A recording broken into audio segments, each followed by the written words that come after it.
which you define some pieces of it. So I have named various parts. This would be the approach end. That would be the side that the dog is approaching from. That would be the approach end. Kip, come here. And then the other end is the tip end. And I might even put the little labels on here, tip end and approach end there, so you can copy that. So when I'm writing the description, because you know, it's really hard to tell you like, oh, Kippers, come here, Kip, come here. Let's. You're playing. I know, but all those beginner dogs, they just never stop. Inappropriate. Well, this one's almost 9, so she still likes to play. Good for her. That's a good sign. She says, I found somebody of good size. Nice one to play in the worst way before. so I wanted to be able to tell you where to, you know, how to set it up. I also have taken photographs, so hopefully I'll plug that into the lesson plan as well, or each description.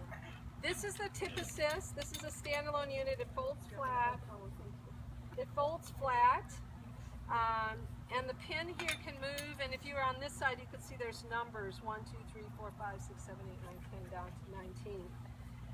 One of the problems we found is that it can be very unstable, so let's always put sandbags down here to secure it. Okay. So initially when we're going to start the going to the moon, we're going to minimize it as much as possible, so you can see there's not very much of a slant.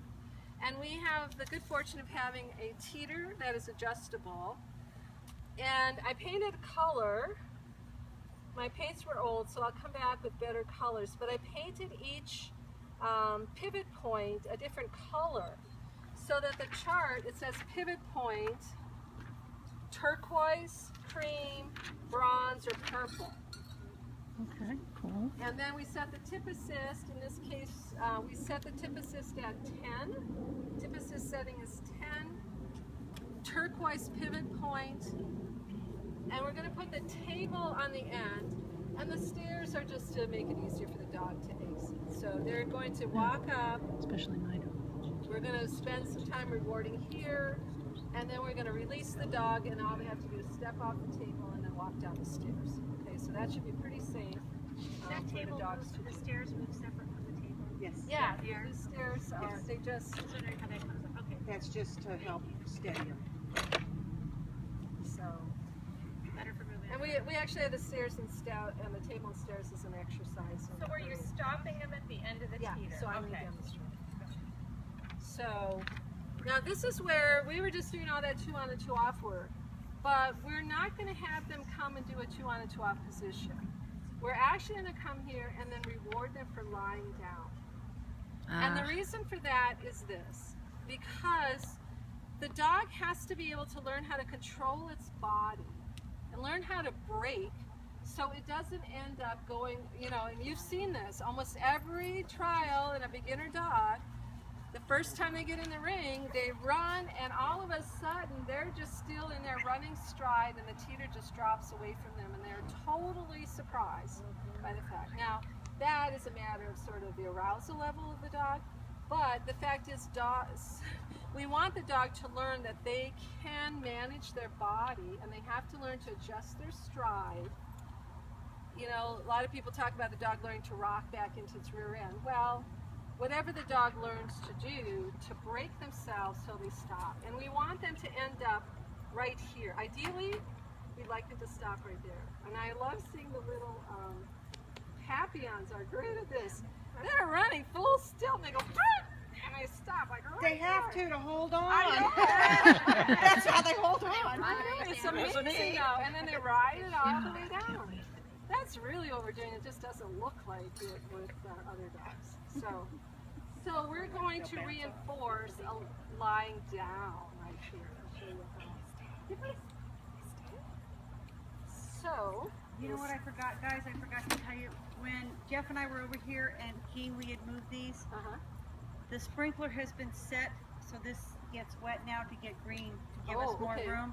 So if you're putting equipment away, make sure it's past that light. I just thought of that. Oh, okay, good, Oh. good, I good totally to know. forgot to, Yeah. I just looked at that one bare spot.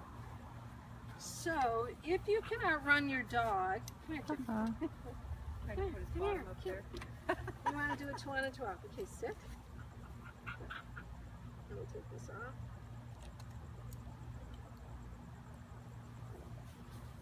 I'm going to get ahead because I can't beat him. Okay. Lord, there. So I had the treat there, and I just withheld giving him the treat until he lay down. Lie down. That's the correct word. Lie down. Lie down. Lie down. Lie down. You lay the book on the table, but you lie down. Flat. Cool. And let your reward around there, and there, and there. And then, okay. Okay. So you're not Yeah. using your regular down for that. You want No. it to be a different word. Yeah, I mean, because I don't want to chew it down. All I'm really after is trying to create body control. I want them to replicate what they're going to have to do to not go flying off the teeter. So if they have had a lot of reinforcement for lying down, maybe as they're coming here, they go, oh, I got to get ready to lie down so I can get my treat. And whatever they need to do with their body to prepare to lie down. That's what we want to become, like an unconscious behavior in the dog. Okay, let's try to. How many weeks in are we teaching this generally? Okay. Yes, good dog. So notice he kind of shortened his stride. He maybe didn't run full tilt there, but you know, we're still learning. He's still trying to understand. And I believe it's in the second half of the Okay. And I was just thinking about dogs that never actually were trained to lie down. Oh, we're not. I mean, they'd be we're well not past that training. point We're by not then. training them to lie down. Right. We're reinforcing a body position that some dogs may give us a lie down, like you'll see the dogs that end up sliding into the end of the teeter. Others won't lie down, but hopefully they'll at least kind of set themselves in their rear and get themselves in a way that they can control that teeter and stay on it while it goes down. Whisper, the dog I had, she would run full tilt and her front feet would be out here in space as the teeter went down. eek. And then, because she wanted to do her 2 on 2 off position so badly. So she was like this, and basically her front feet hit first long before the end. That wasn't really very good for her body-wise. So, Fault as well. right. So this is why I don't personally have a problem if the dog just does it 4 on 4 off. But for some dogs, you can be fighting it. You've trained a good 2 on 2 off, and then you come here and you want something different.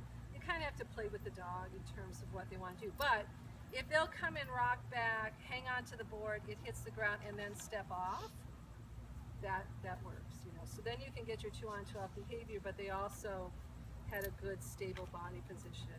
And the other thing is, I really think for little dogs, a lie down is a really good choice because it's very stable. They can hang on, they can spread their elbows or something and hang on. Because so many of them, you know, they're going to get bounced off if they're standing up here upright and knocked out from those knees. So I'll do one more and then we'll do a couple other dogs and see how this goes. Yeah, if it wasn't kicked and the dog went past, how do you get the dog to back up? Well, sometimes they might just totally overshoot you and then you go, okay, let's try it again. In that case, try to be sooner. It's a lot of, in a way, you're going to kind of, those first few times break them by getting your treat in there quicker. So, Without learning. yeah, so, okay, come. So something like that. Get that treat in there just ahead of them. So you've got to be quick. So you'd be okay marking a stable crouch. You Yeah. know, the front Yeah. legs down, the back Yeah. legs not so down. Really, like I said, one, this allows to give quite a lot of reinforcements on the end of the board because we don't really want the dog stopping here to, you know, some people, you hear people say, well, I want the dog to figure out where the pivot point is. No, I don't want the dog to figure out where the pivot point is because every teeter is different. You can't know where it is. And so I want the dog to be comfortable going way out here and getting a lot of rewards. And they have to slow themselves down somehow even if they're just at a trot, they have to change the stride to get into a down to change their position. So hopefully some of that will become ingrained in them. Okay. And that's a lot harder on a leash than what you're doing now. Yeah, Some under you know, it can be done. We'll see with you guys. We'll let, okay, Kip. Let's see a few other dogs. I think both Jive and Kip, remember, Jive and Kip, we spent all day Saturday on this. So we struggled with the first few times too to make sure we got that treat in there. Chris, you want to see Jive and see?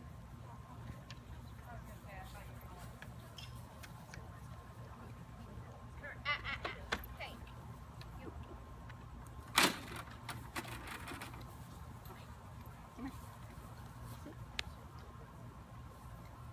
Wait.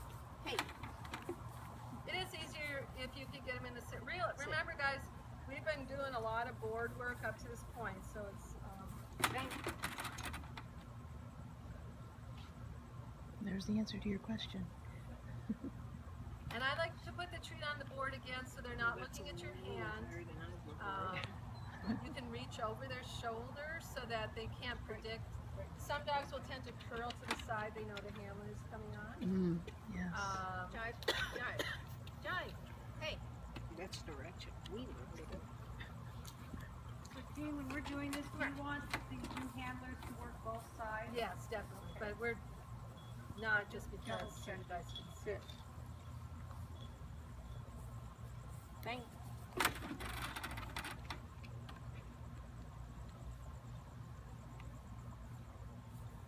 And notice also now's the time when you can start moving around too.